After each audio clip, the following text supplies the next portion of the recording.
Hi everybody, thanks for joining us. We're going to get started very soon with our SLF presentation.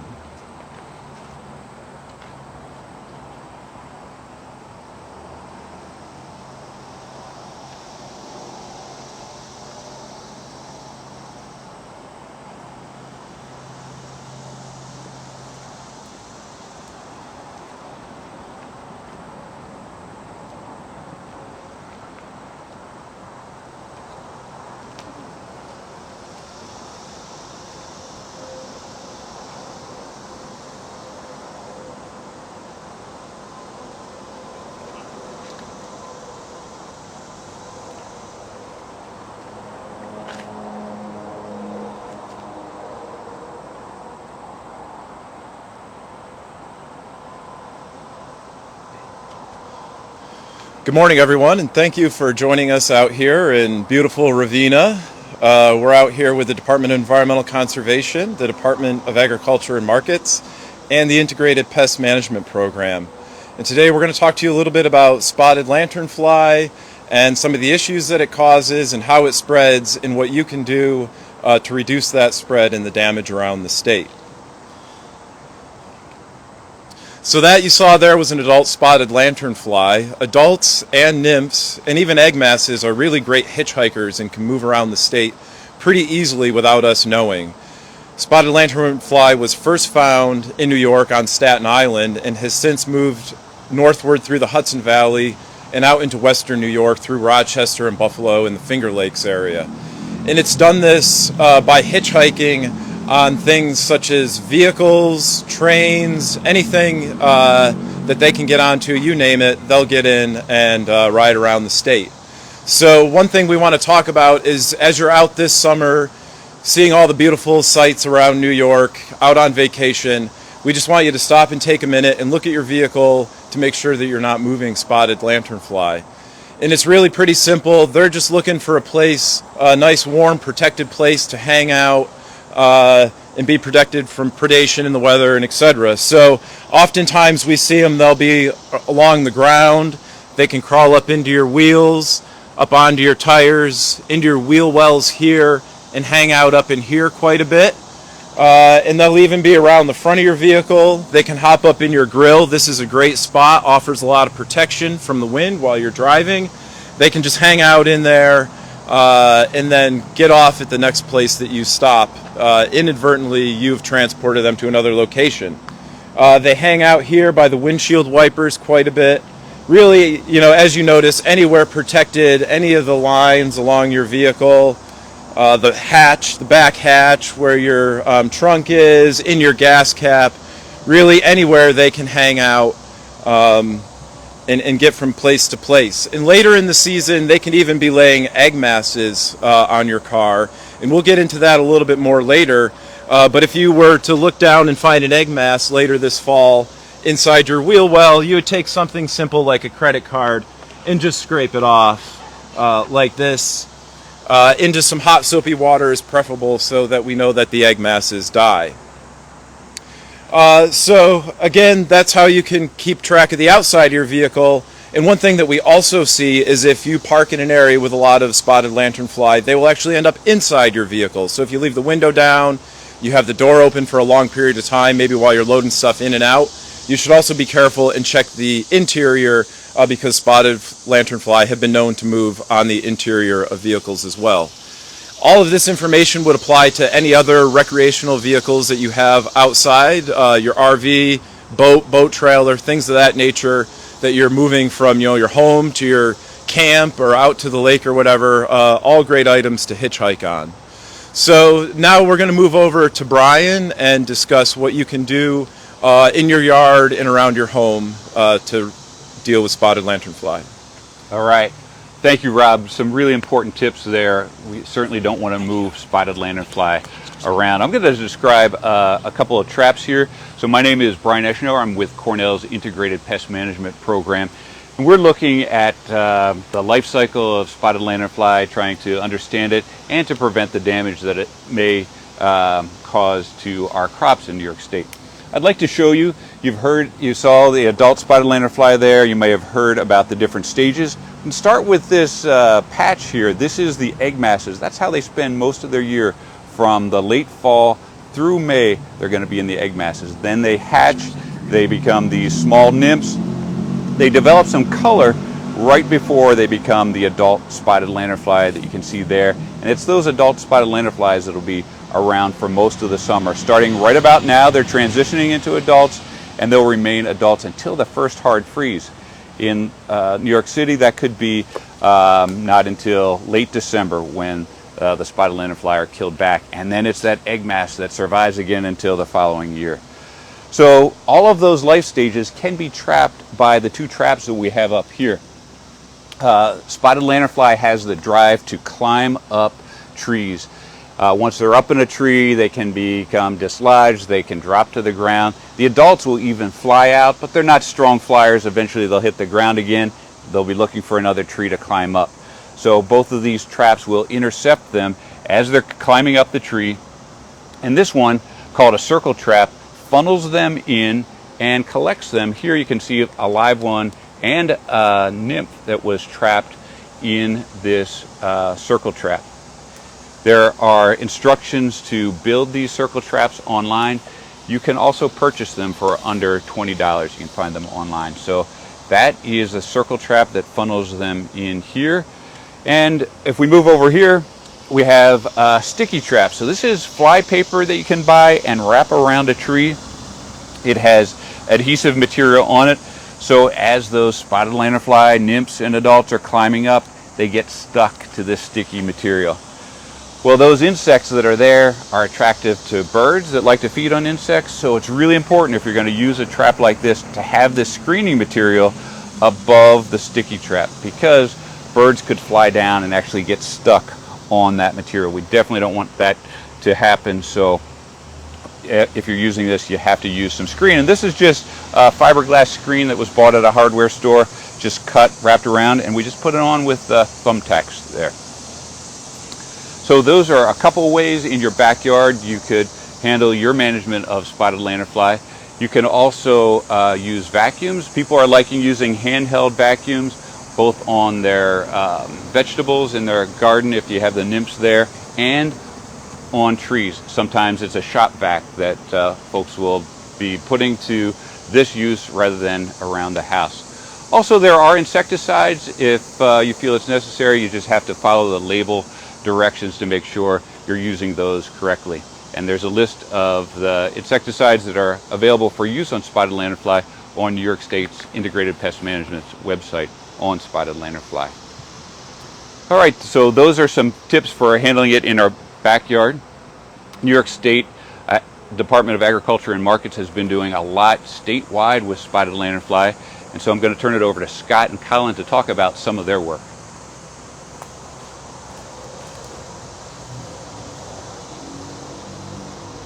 Thanks, Brian. Good morning, everybody. I'm Scott Litwin. I'm Colin O'Brien.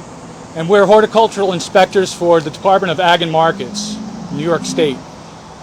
So we're looking for your help here. We're looking for all hands on deck with this. Spotted lanternfly has a big economic impact to agricultural commodities and agricultural crops, particularly grapes. As much.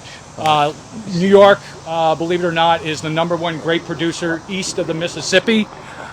And so, as you can see, people like their grape juice, people like their grape jam, and people mostly like their wine. So we don't want to interrupt that. So we're going to go through a couple of ways that we help to mechanically eradicate spotted lanternfly. So we're inspecting day in and day out. We're looking around, looking in the trees. We're looking on the ground. We're using our binoculars and other methods to look up high. But what we can reach, we use just a simple method of sucking them up with a vacuum. It's a very simple method. We have horticultural inspectors each have a backpack vacuum, and nice, easy to use. It has, let me put this in my pocket here so you can hear me. It has an extended handle to it. And we simply go to the trees where we find them and suck them up. The centrifugal force of the canister in the back of the vacuum just crushes out the spotted lanternfly and kills them.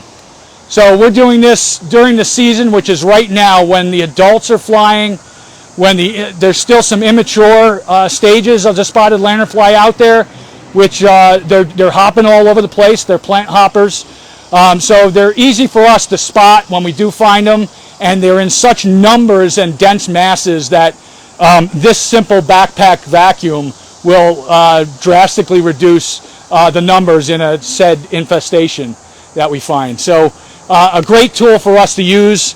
Another thing that we use during the off season, I say off season in the fall when the adults have laid their eggs, and mind you that the adults will lay their eggs anywhere, any hard surface you can find, high or low, you're going to find spotted lanternfly egg masses.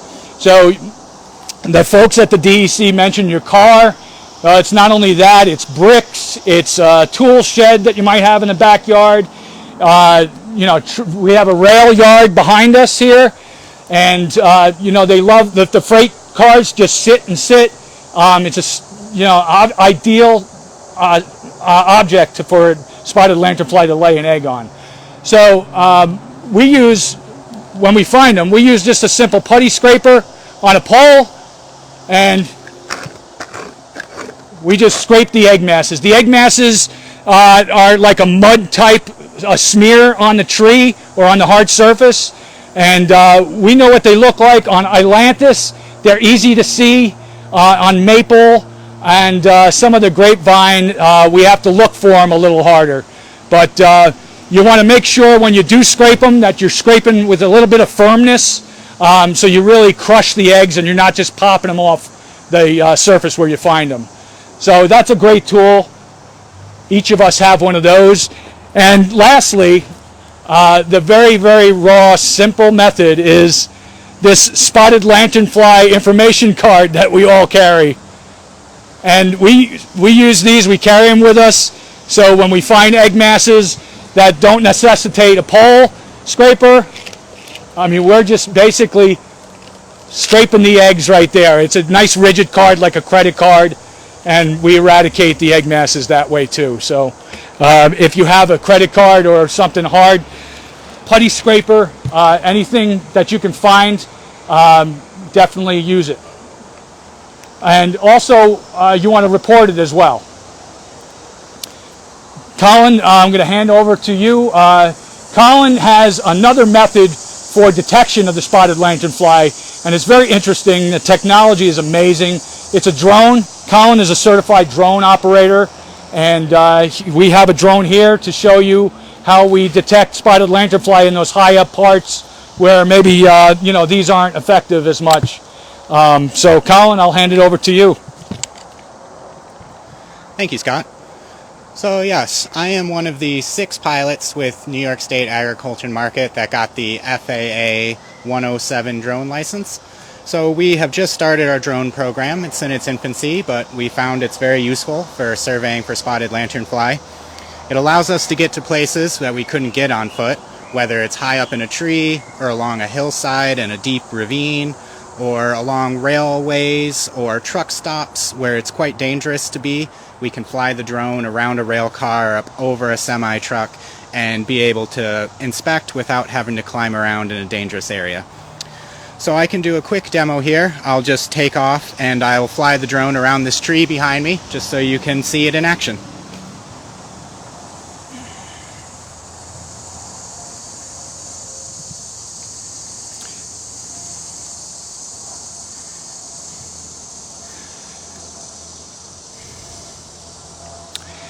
And just to let you know, folks, we did get pre-approval from the homeowner here. We're in a residential backyard, like I said, close to the rail yard where we have detected spotted lanternfly.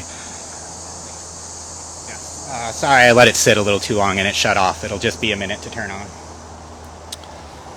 So Colin is a certified drone operator who's gone through extensive training, and it's all mission based. You know, we don't just willy-nilly take these things out.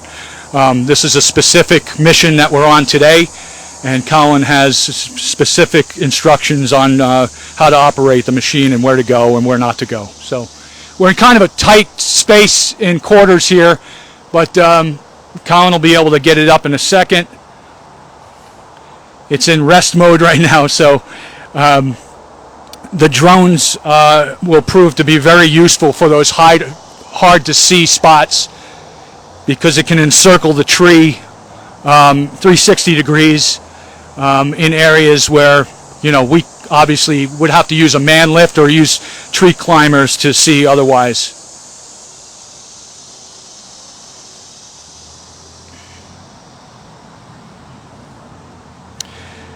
But folks, like we said before, do your due diligence and keep your eyes open actively for these insects, because we're really on the cusp here of having agricultural crops up around this area really be greatly affected, an economic impact that we want to prevent.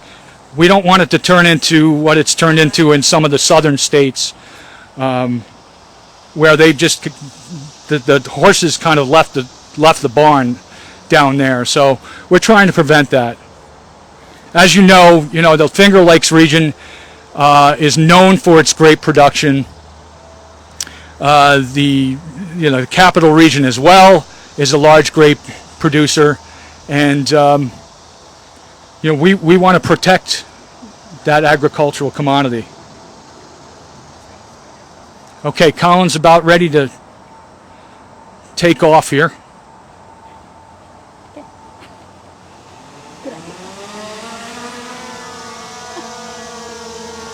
We have liftoff.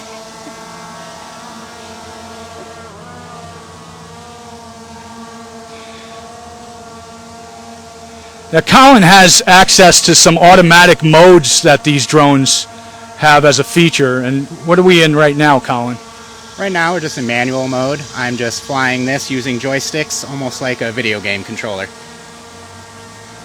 But yes, the drone has a very high sensitivity camera, so we can take really good photos, and I can also see what the drone sees, so we can also survey in real time.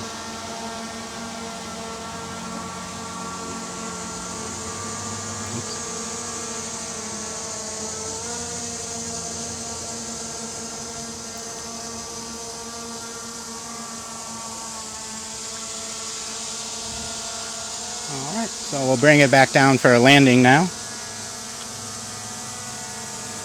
There's other settings, such as a 360 encircling mode, so once you get up to the spot that you want to be at, the drone will encircle the object. Yeah, there's many automated flight modes with this drone as well.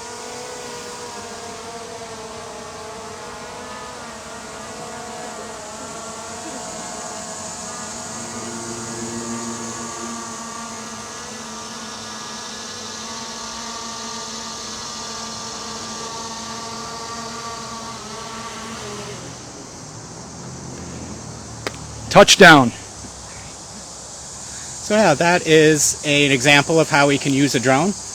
And another important tool that we have is our public reporting system. There's a link on our website where anybody who sees a spotted lanternfly in upstate New York, if you would report it, that is a big help in us finding this insect and stopping its spread. And with that, I'll welcome everybody up to answer some questions.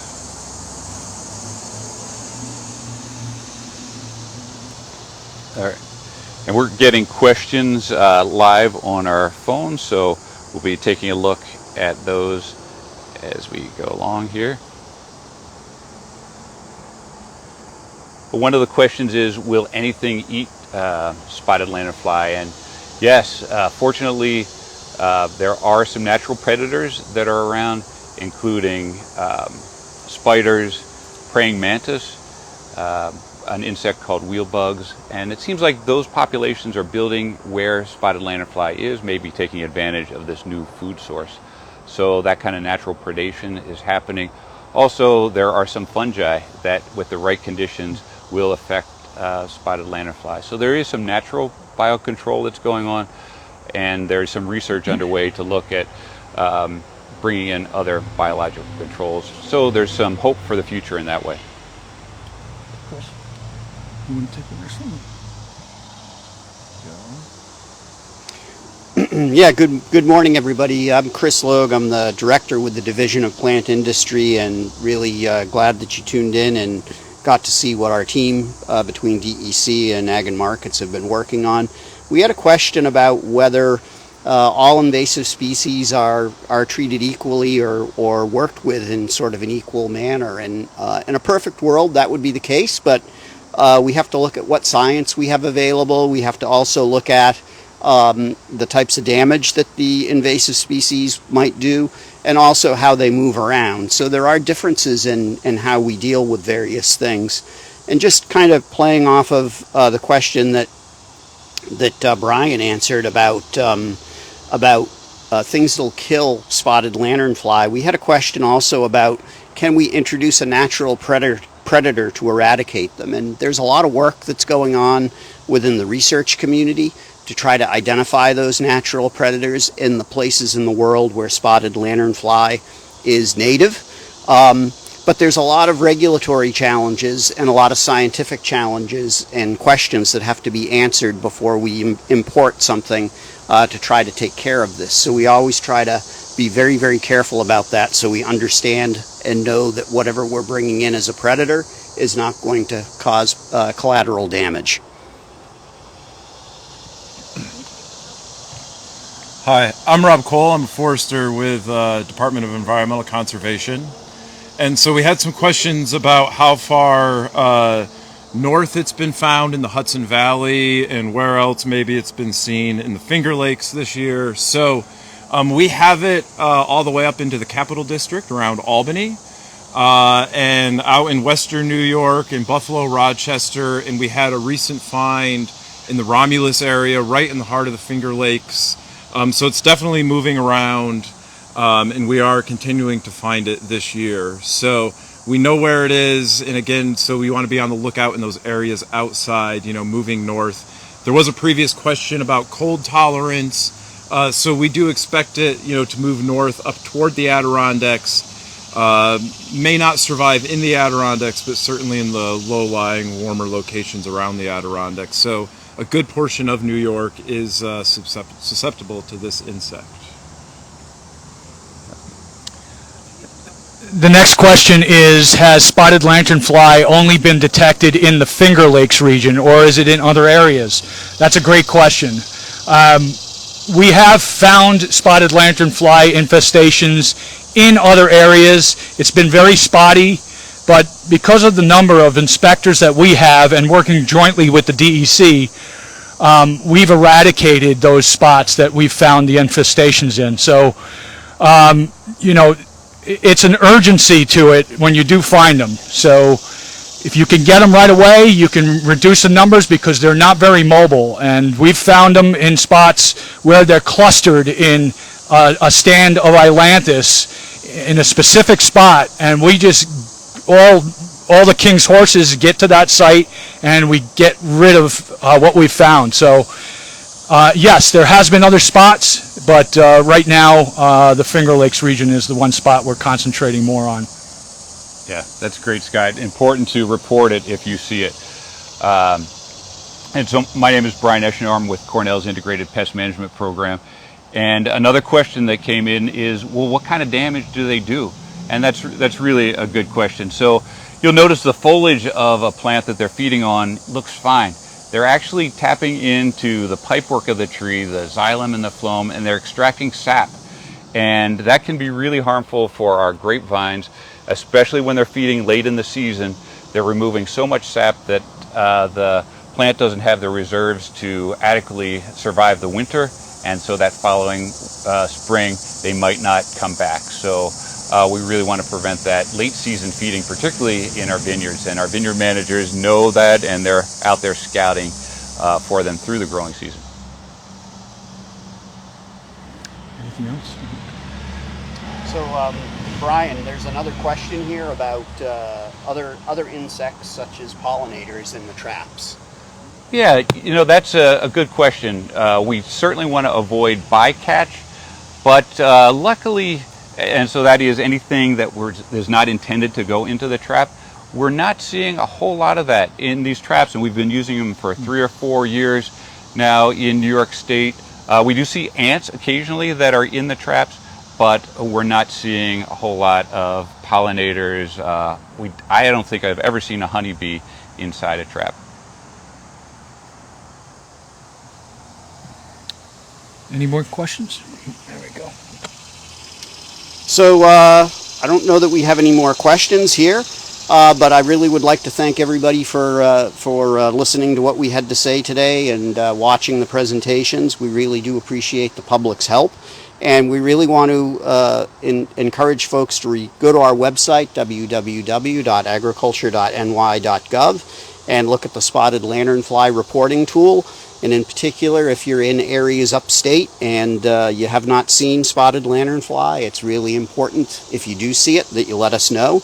And again, as Rob pointed out, to make sure that as you're traveling around this summer, that you really do try to take a look at your car before you go from an area where we have spotted lanternfly and to an area where we don't have spotted lanternfly. And so I think we're going to go through and we're just going to reintroduce ourselves real quick here so everybody knows who's who. Again, I'm Chris Logue. I'm the director with the Division of Plant Industry at New York State Ag and Markets. I'm Rob Cole, forester with New York State DEC. And I'm Brian Eschenauer with Cornell's Integrated Pest Management Program. I'm Scott Litwin, Horticultural Inspector for the New York State Ag and Markets. I'm Colin O'Brien, and I'm a horticulture inspector with New York State Agriculture and Markets. So I lied. We had one more question here that was from a news outlet on Long Island, specifically to when the wineries and the grape growers in that part of New York would begin to see spotted lanternfly. It is getting close out there, and I would say that they really do need to be watching that very, very carefully out on Long Island and be prepared with the treatments. And they can always contact our friends at the New York State Integrated Pest Management Program or at Cornell Cooperative Extension in their county. So we appreciate that question. Thank you very much. Thank you. Thank you.